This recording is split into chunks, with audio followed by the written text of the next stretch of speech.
5 mistakes I've made on my spiritual journey. So number 1, trusting fake gurus. Trusting fake gurus. Even just people in general. Me being an empath and thinking like everyone's like me. Nice, like I used to be very nice. I used to trust in people that shouldn't be trusted. And it led to me losing thousands and thousands of dollars. It led to other people losing money. It led to people being hurt, me being hurt, me getting into wrong relationships. So it's not just, trusting fake gurus, it's trusting in general and being more skeptical, about people. And so these days, I will weed people out until I feel they are basically someone who I can build a relationship with, work with. For example, Jaden, who's my business partner. He was actually a student of mine before even working with me, and we kept in touch for about 2 years before he ever became my business partner. So I kind of knew a lot about him before I teamed up with him being my business partner. We know in the general world, we shouldn't trust certain people. However, in the spiritual community, there's a lot of people that you shouldn't trust. If you're getting DMs from spiritual people from Africa saying that you got some spell or curse on you, please do not buy from these kinds of people. Or when they're asking you for money, and don't get scared either. These are the things you want to avoid and stay away from. Or certain witches, people who cast spells and all of this stuff. You want to stay away from all of this kind of stuff, and be careful who you give your date of birth to, your name, your date of birth, and if they ask for your parents' date of birth and things like this, you want to be very wary of, and be careful of certain spiritual people, because there are people out there who claim to be love and light and spiritual and all of this stuff, but can be very, very scary place to go into. So that's the first mistake I made in my spiritual journey, is trusting fake gurus, or just trusting too many people in general, thinking that they're good people and they're not. The second big mistake I made on my spiritual journey is being too woo-woo. And that's basically being too spiritual. You can be too spiritual, especially if you're wanting to live in the Western world and have a 9-to-5 job, etc., etc. There is such thing as being a little bit too woo-woo. It can create an imbalance. And I've been watching a series of videos of this woman who got cheated on by a guy named Derek Jackson. He's some guru, right, in the relationship niche. And, he claims to be this amazing man, which goes to my first point, right? Don't trust the gurus all the time. Some of them are no good. And, behind the scenes, he's been cheating on his wife all of this time, even though he's preaching that, he doesn't cheat, he doesn't do this, he doesn't do that, etc., etc. So the woman who got cheated on, the wife who got cheated on, she's very woo-woo, but not in terms of spirituality, more of religious, like Christianity. She's very, very woo-woo. She's stuck in like, God will help us, God will sort it out, or whatever it is. And this can be a huge problem when it comes to relationships, when it comes to things and hardships that happen in your life. You want to be practical, okay? You don't want to be all the way woo-woo. You want to be practical as well. You want to match the masculine with the feminine to create a sense of balance and practically approach life, rather than just being in the spiritual all the way. I've been there myself. I've been all the way spiritual, and it's not somewhere that I want to go again. My money was low, my health went downhill, all of this stuff. It's not a good space to be in. I also went all the way to the other side, which is very logical and practical, and it was all about the money, it was all about the success, it was all about the ego. I got there, made a lot of money, had a lot of success, but I was unfulfilled, I was not happy.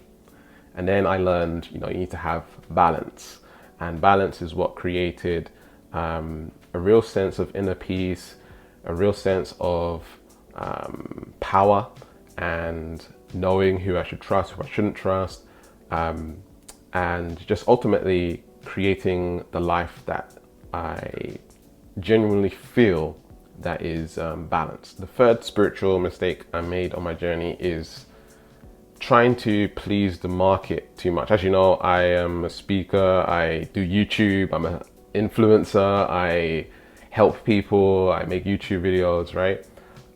And with that comes the camera, and the camera can activate your alter ego or different side of your personality. You know, we tend to show up differently on camera. Well, some people do, not everyone. And it sort of creates a persona, online persona, and you can start disassociating from your truth and who you truly are. Even recently, up until now, and I've been working on shifting certain patterns on why I feel I need to be this persona online, and why I struggle to be totally authentic in video. And it's still something I have to continually work on. And there's even a part of me that, you know, wants to show up in a certain way, because the people who are watching, I feel like they're not going to watch anymore, or they're not going to like my content anymore because I show up a certain way, I show certain sides of my personality, and they're not going to like it. So this is something on my spiritual journey. Being someone who is a light worker, you might feel like, you know, you have to show up in a certain way for people to follow, to like, to subscribe, to even buy something from you. You might feel that way. And so for a very, very long time, I felt that way. But I know that isn't 100% true. And it's still something that I'm continuing to work on and undo, because I've been doing this for a very long time. I'm working on it, and I'm getting there, and I'm seeing the changes slowly, and I'm happy about the progress that I'm making. And it feels good. It feels good to be more authentic and show up as Gavin, as my friends know me as Gavin, right? Or my family knows me as Gavin, or whatever it is. Yeah.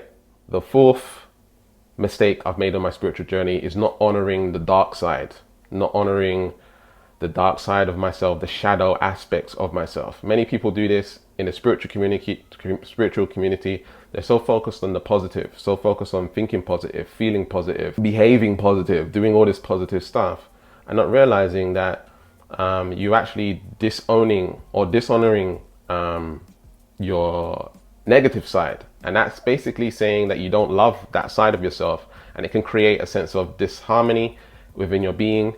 And, you know, for me, when it comes to doing shadow work, I realized that the negative side is supposed to be integrated. It's having that masculine feminine balance. It's about creating that yin and yang within inside of yourself. One of the techniques that I used to use is I used to get really angry with the universe. I literally used to have a conversation with the universe and get really angry on the things that were happening to me, because I was basically saying, like, I'm doing the work, I'm doing the changes, I'm making the shifts, I'm visualizing, I'm doing all of this stuff, but yet this is not working for me. And so I would get angry with the universe and have it show up for me. You know, I would express my emotions. I wouldn't keep it in and, you know, hold it on my chest, on my heart, on my body, because that anger or that resentment and things not going your way is your vibrational frequency.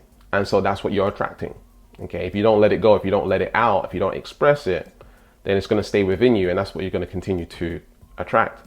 And so I don't 100% agree with most law of attraction teachings that you got to be 100% positive all of the time, and you got to be in a good mood all of the time. If you've got a law of attraction energy reading from me, you will know that I basically say in my reading that it doesn't matter what you feel. Okay, it's more about your vibration. Vibration and what you feel are two separate things. Your vibrational set point can be low, it can be high. Let's say, for example, it's low. Your vibrational set point can be low, but you can feel extremely happy and you can feel extremely sad. Okay, your vibrational set point can be very high, right? It could be enlightenment, peace, joy, love, or reason. If you know what I'm talking about, you know what I'm talking about. It could be right at the top. Yet you can still feel sad, you can still feel low emotions, and you can feel really happy as well. Okay, emotion is partly to do with the law of attraction, but it's not everything. The key source for the law of attraction is your vibrational set point. your radio station? What tune are you playing as a default, not as an expression of your temporary emotions? Temporary emotions don't necessarily matter as much as your default vibration. So if you haven't yet got an energy reading from me, you can get that in the description. So again, honoring your shadows, honoring the dark side, and that alone, when you're resisting the negative side, when you're resisting the shadow side, it actually creates internal conflict. And the internal conflict will cause for you to be at a lower vibration. But when you are okay with the negative side, when you integrate it, when you love and appreciate it, it integrates to who you are. It sort of dissolves and you naturally become a higher vibrational frequency. The last spiritual mistake that I made in my spiritual journey is trying to do everything. Like having a long ass morning routine, trying to meditate, trying to do the mantras, trying to do the sacred geometry, the energy healing, healing my chakras, listening to, you know, the frequencies, burning the sage, cleansing the house and doing all this stuff. I felt like I had to spend 2 hours, 3 hours every day working on my spirituality, working on my spiritual growth, even working on my inner world. Spent a lot of time and energy. Not that it was a bad thing. I feel like the work that I did on myself allowed me to grow, it allowed me to expand. But I realize now I was doing it because I thought it led to me manifesting the outcomes that I want. And you know, I found myself manifesting things into my life and my life was transforming, but I didn't know the route to why I was manifesting, right? I didn't understand what I did. Because I was doing so much, I didn't understand what I did to get that particular outcome. And so for a lot of people, I feel like they're trying all these different techniques and strategies, but they don't have a system. And so that's when I learned and sort of invented and designed a system for manifesting, and I call it neutrality shifting. And basically what I help people do is make what they want normal on a subconscious level, not on a conscious level, on a subconscious level. I make what they want normal. Also, I help them shift their behaviors as well. So I help them with the law of attraction, making what they want normal, but also at the same time shifting their ego or their mindset to create the behaviors, naturally creating the behaviors, not forcing or willing themselves, but naturally creating the behaviors that lead to the outcomes they want in life. Systems are much better than techniques. I even asked you guys on YouTube, the community tab on my page, what kind of videos do you prefer? And a lot of you said you prefer tips, techniques, methods, and all of this stuff. I will be creating those kind of videos and sharing with you that, but I do want you to know that it's imperative that you have a system in place to make that work for you over and over and over again.